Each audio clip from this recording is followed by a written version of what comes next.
Bonjour, ici Monsieur Sokin avec de nouvelles unités des mathématiques. C'est ce qui s'appelle géométrie et mesure. Beaucoup de vous, je sais, adorent ces unités de mathématiques parce que c'est plutôt visuel. Tu peux voir les mathématiques comme telles. Donc, et dans cette unité, on va étudier les polygones, on va mesurer les angles, on va classifier les triangles et on va aussi parler à propos des l'aire et périmètre de figures. Ok. Et aujourd'hui, on va réviser un peu les polygones. Donc, mais on commence avec les choses de base. Tous les géométries, comme j'ai déjà mentionné avant, commencent avec une point. Mon point est un peu moche ici, c'est pas vraiment un point, c'est un ovale. Mais en géométrie, un point, c'est quelque chose de très petit, les unités les plus petites de mathématiques qui ne prennent pas l'espace. C'est juste un point dans le plan. Mais on ne peut pas rien faire avec le point. Donc, si on ajoute un autre point, on peut dessiner une ligne droite. La règle mathématique, la loi de mathématiques disent que si on a deux points, on peut dessiner une ligne droite et ne qu'une seule ligne droite. Mais si on additionne un autre point, et une autre, on peut dessiner beaucoup plus de lignes droites et former des polygones. Le mot polygone vient du mot grec et ça veut dire une figure avec quelques angles. Et on peut voir les figures avec trois angles, avec quatre angles plus. Et avant de commencer à discuter à propos de ces figures, il faut réviser les terminologies. Il y a beaucoup de terminologies, il y a beaucoup de mots qu'on utilise en géométrie, et c'est important que tu sais qu'est-ce que ça veut dire. Donc, regardons les polygones. Voilà. Le polygone est formé par les lignes droites et les lignes droites qui forment le polygone s'appellent les côtés. Très bien. Donc, tu peux avoir une côté ou deux côtés ou trois côtés. Euh, Ça dépend de figure. Donc, une côté, c'est une ligne droite qui forme le polygone. OK.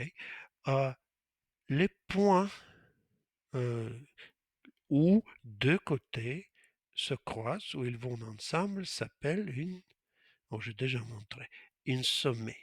Oui, et les points où deux côtés se croisent, comme ils se touchent, s'appelle une sommet. Et dans chaque polygone, le nombre de sommets correspond au nombre de côtés. Donc, s'il y a quatre côtés, il y a quatre sommets.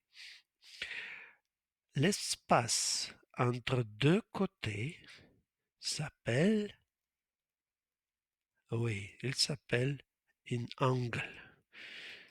Euh, Espace entre deux côtés s'appelle un angle. Les angles peuvent être des mesures différentes, mais le nombre des angles, c'est le même que le nombre de sommets et le nombre de côtés.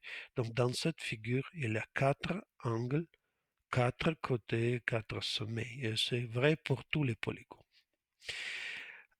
Ici, j'ai dessiné deux lignes sur cette côté et deux lignes sur cette côté. Qu'est-ce que ça veut dire? Oui, c'est vrai. Ça veut dire que ces deux côtés euh, ont la même longueur. En géométrie, on dit qu'ils sont congrus ou congruents. Tu peux voir le terme congru et congruent dans les livres différents, c'est la même chose.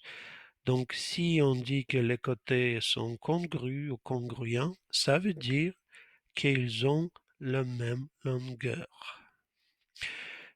Finalement, ici, j'ai mis les, euh, les flèches. Une flèche ici, une flèche ici.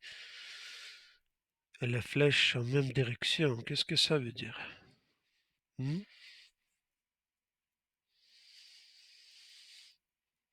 Oui, ça veut dire que ces deux côtés sont parallèles. Deux lignes sont parallèles s'ils ne se touchent jamais, s'ils ne se croisent jamais. Donc, si les côtés sont parallèles et si on les continue, il ne va jamais se croiser. Aussi, si on travaille avec les polygones, il faut les nommer. Pour nommer les polygones, on donne les lettres à chaque sommet de ce polygone. Donc ici, j'ai donné les lettres P, O, N, Y pour former les polygones pony. Donc, si tu travailles avec des polygones, s'il te plaît, nomme les polygones en donnant chaque sommet une lettre. C'est clair? Parfait.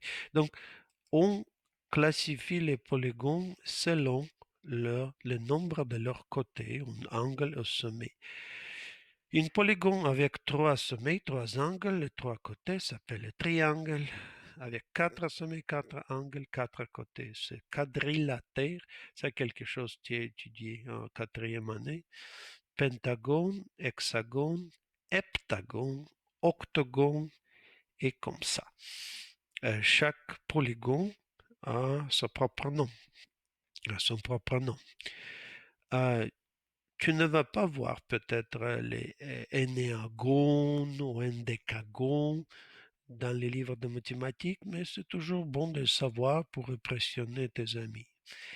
Cette année, on va concentrer plutôt sur les triangles, les classifications et construction des triangles, mais c'est important de savoir le nombre des autres polygones. Voici, c'est tout pour aujourd'hui, en fait. Qu'est-ce que tu dois faire maintenant? Euh,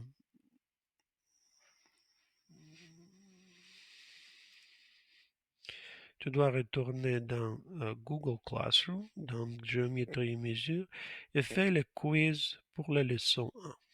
Pose-moi les questions si tu as. Merci, bonne chance.